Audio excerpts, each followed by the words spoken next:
نے کشمیریوں کے بعد جانوروں کو بھی نشانہ بنانا شروع کر دیا۔ گندربل میں اسکول کو آگ لگا دی گئی۔ گھر گھر تلاشی کے دوران لوٹ مار کا سلسلہ بھی جاری ہے۔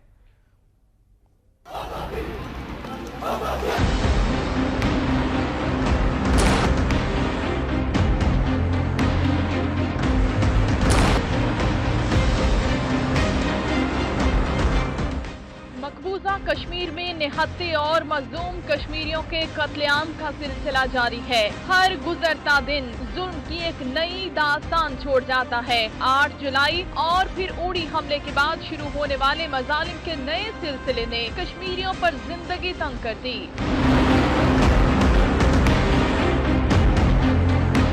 کشمیر میڈیا سروس کے مطابق بھارتی پولیس نے رات گئے چھاپہ مار کر حریت رہنماؤں اور امام عمر ملا، مسجد مولوی عبدالقیوم ماتو، سیف الدین باغوان اور فردوس احمد باغوان اور امام بونستان مسجد کو ان کے گھروں سے گرفتار کر لیا۔ گرفتاریوں کے خلاف کشمیری سڑکوں پر آئے تو بھارتی فوج نے پرامن مظاہرے پر دھاوا بول دیا۔ اس دوران بھارتی فوج نے مظاہرین پر لاٹھیاں برسائیں اور آنسو گیس کے شیل داغے۔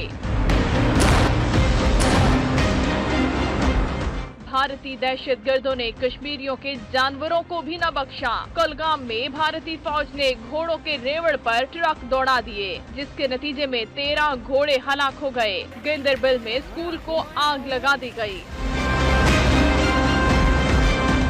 بھارتی فوجی دہشت گردوں کی جانب سے تلاشیوں کے بہانے گھروں میں خواتین کو تشدد کا نشانہ بنانے اور لوٹ مار کا سلسلہ بھی جاری ہے۔ بھارتی فوجیوں نے سری نگر میں تلاشی کے دوران گھروں سے کیش، موبائل، اہم دستاویزات اور گاڑیاں تک لوٹ لیں۔ مزاحمت پر کشمیریوں کو بدترین تشدد کا نشانہ بنایا گیا۔ آل پارٹیز حریت کانفرنس نے کہا ہے کہ بھارت سوچے سمجھے منصوبے کے تحت کشمیریوں کی نسل کشی کر رہا ہے۔